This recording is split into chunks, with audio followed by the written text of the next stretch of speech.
Salut tout le monde et bienvenue sur la chaîne du Géopo Fiction. Et pour ce tout premier épisode, on va parler de Naruto. Naruto est le héros principal du manga du même nom, commercialisé entre 1999 et 2014. Il a bien sûr été décliné en animé et fait partie aujourd'hui des mangas les plus populaires dans le monde. Le sujet de cette vidéo, qui est également le concept de la chaîne, c'est comprendre les enjeux géopolitiques d'une œuvre de fiction, et donc aujourd'hui on va s'intéresser à l'univers de Naruto. Bienvenue dans le premier épisode de Géopo Fiction.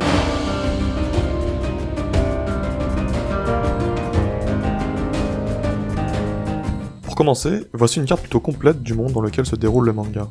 Si l'on devait situer le monde de Naruto dans un contexte réel, cela s'apparenterait sans doute au Japon féodal. Le monde ninja est organisé selon des pays dirigés par un daimyo, c'est-à-dire le dirigeant du pays, et secondé par un kage, qui est lui le chef du village caché ninja.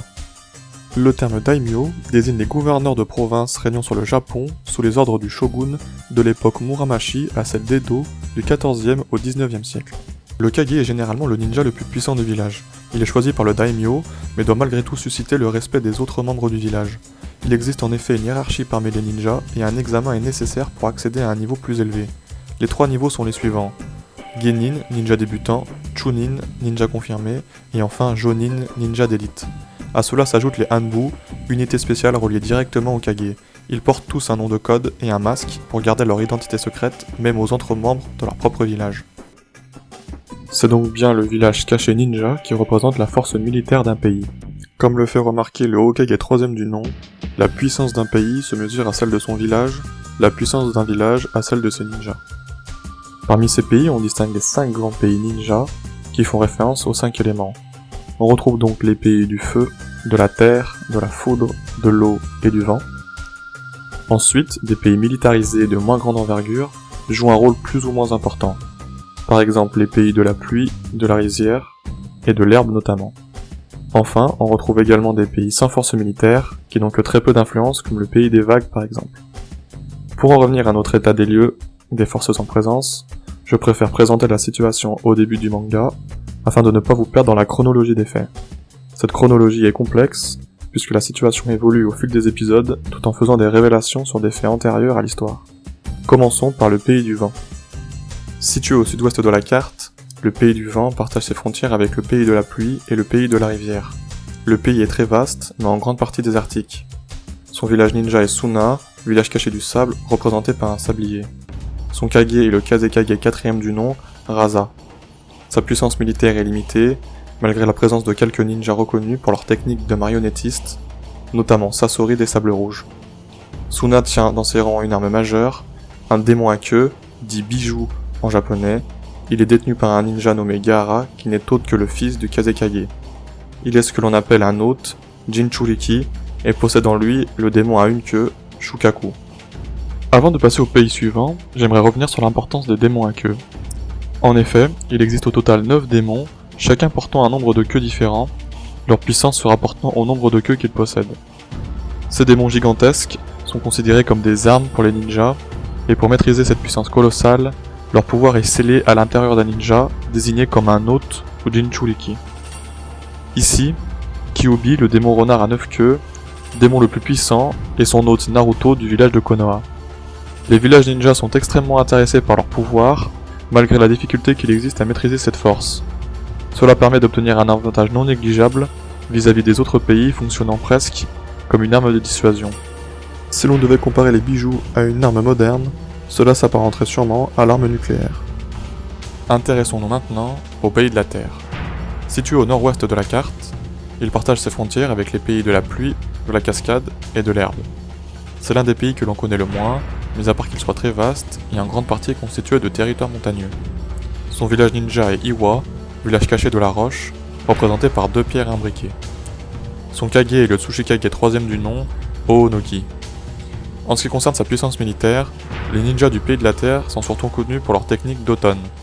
Une section spécialisée dans les explosifs avait même été constituée, dont faisait partie notamment Deidara, le manipulateur d'argile. Iwa compte également un démon à queue parmi ses forces, Roshi est l'autre du démon à 4 queues, Yonbi.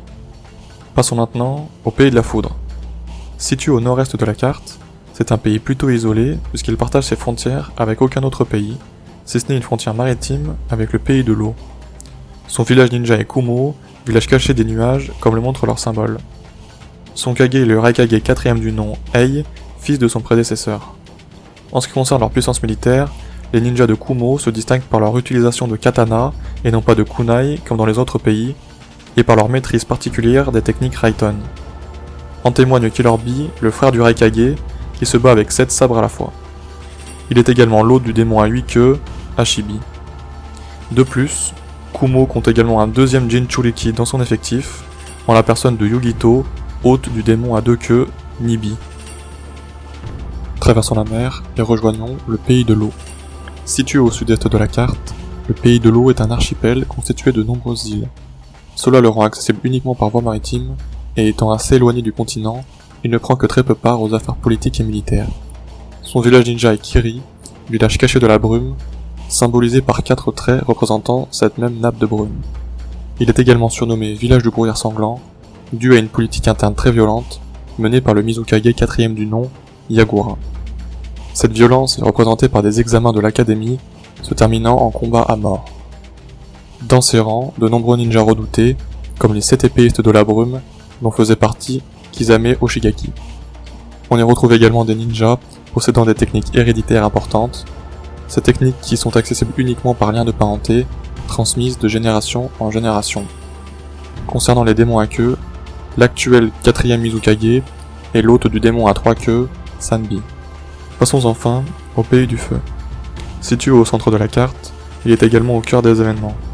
C'est un pays très étendu, en grande partie recouvert de forêts et de collines. Se situant au centre du monde, il partage ses frontières avec de nombreux pays, notamment le pays de la pluie et le pays des rizières. Son village ninja est Konoha, village caché de la feuille, comme le montre son symbole. Il est dirigé par le Hokage 3ème du nom, Hiruzen Sarutobi, qui reprit son poste suite au décès du Hokage 4ème du nom, Minato Namikaze. Konoha est considéré comme le village le plus puissant, et ce pour plusieurs raisons. Tout d'abord par la qualité de la formation de ses apprentis ninjas, engendrant là de la convoitise de la part des autres villages. Suna ira jusqu'à calquer ses programmes sur les siens. Ensuite, de nombreux ninjas talentueux sont présents dans ses rangs, possédant des attributs exceptionnels comme le Sharingan, pupille héréditaire du clan Uchiwa. Enfin, c'est bien Konoha, le village de Naruto, qui est, comme je l'ai énoncé précédemment, l'hôte du démon le plus puissant, Kyuubi, le démon renard à 9 queues. Si l'on peut considérer la situation au début du manga comme un temps de paix, cela a rarement été le cas au cours de l'histoire des ninjas. En effet, avant même la création des pays et des villages, il existait déjà des tensions entre les tout premiers clans. Prenons le temps de faire un peu d'histoire.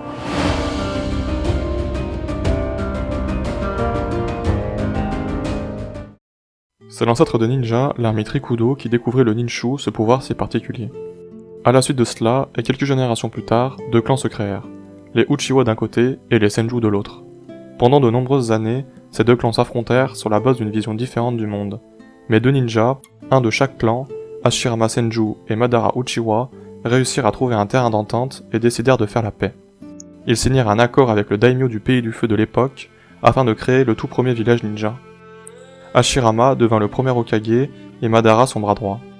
Petit à petit, de nouveaux villages virent le jour et ce modèle pays-village ninja se diffusa partout dans le monde. Malgré cela, la recherche perpétuelle de puissance au sein du monde ninja était toujours présente. La première grande guerre ninja entre les villages éclata. Les détails de cette guerre sont flous, mis à part que c'est au cours de celle-ci que le premier Hokage et son frère le deuxième Hokage décédèrent, laissant leur place au troisième du nom, Hiruzen Sarutobi. La première grande guerre déboucha finalement sur un armistice qui durait une vingtaine d'années. Mais les inégalités économiques entre les pays, couplées à une constante ambition de conquête, relança les tensions entre 3 grands villages. Konoha, Suna et Iwa, dirigés respectivement à l'époque par Hiruzen Sarutobi, le troisième Kazekage dont le nom reste inconnu, et Eonoki de la Balance. Le pays de la pluie étant le point de rencontre de ces 3 grands pays, le village d'Ame entra aussi en conflit, avec à sa tête le puissant Hanzo de la Salamandre. Cette guerre extrêmement meurtrière laissa des traces dans les esprits. Si certains ninjas en ressortent avec les honneurs comme les 3 ninjas légendaires de Konoha, c'est bien durant ce conflit que Hanzo va donner ce surnom à Orochimaru, Tsunade et Jiraiya. Cette guerre va également laisser de nombreux orphelins, notamment dans le village d'Ame. Ils créeront plus tard la plus importante organisation criminelle de l'histoire, dont nous allons parler ensuite. La troisième grande guerre est une conséquence de la disparition du troisième Kazekage. Le village de Suna déploya toutes ses forces afin de le retrouver et devint vulnérable aux yeux des autres grands pays. Konoha et Iwa voulurent en profiter et entrèrent en conflit, dont la plupart des combats se situèrent au sein du pays de l'herbe, et plus précisément à Kusa. La guerre fut remportée par Konoha grâce principalement à Minato Namikaze, qui réussit à vaincre 50 ennemis à lui tout seul, et également à Kakashi Hatake qui détruit le pont Kanabi, empêchant le ravitaillement des troupes d'Iwa. C'est également pendant cette guerre que le troisième Hokage se retira, pour laisser place à celui que l'on surnomme l'éclair jaune de Konoha, Minato Namikaze. Si l'on a parlé jusqu'à présent des conflits qu'il a pu exister entre les différents villages ninja, des tensions peuvent également survenir en interne, de la part de ninjas mécontents des choix politiques pris par un Kage. Ces Nukenin sont des déserteurs voire des traîtres, pourchassés pour avoir commis des crimes à l'encontre de leur village. Ils sont reconnaissables par leur bandeau frontal qui est rayé sur le symbole du village.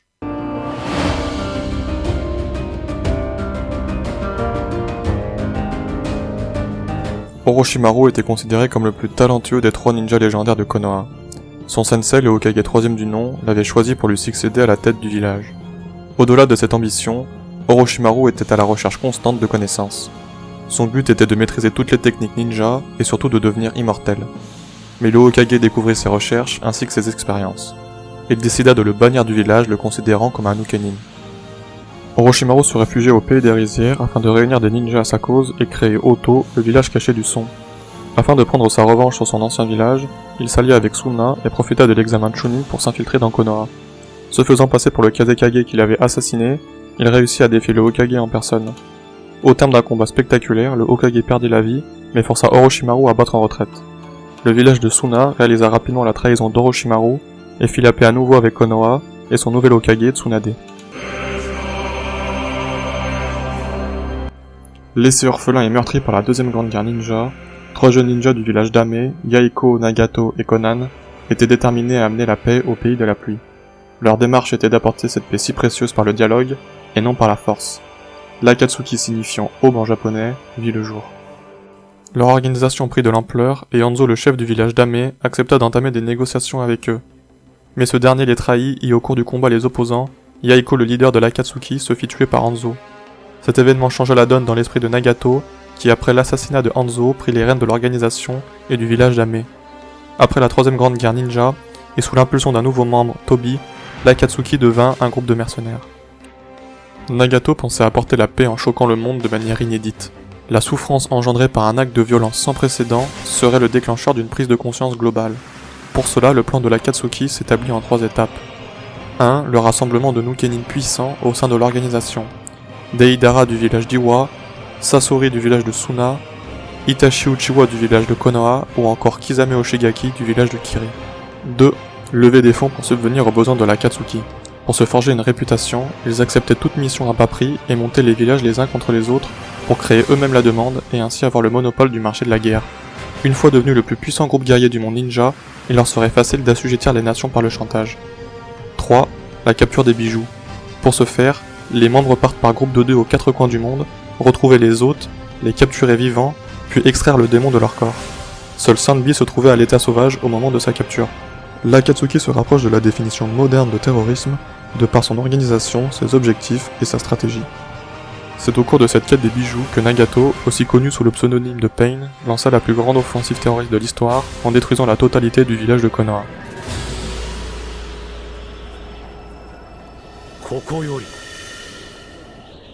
世界に痛みを神羅転生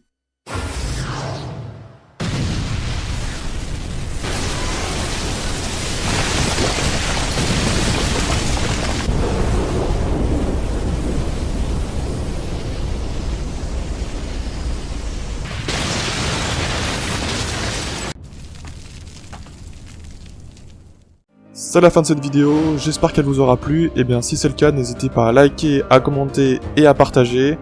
Abonnez-vous si vous voulez voir les prochains épisodes de Géopo Fiction, et d'ici là, prenez soin de vous,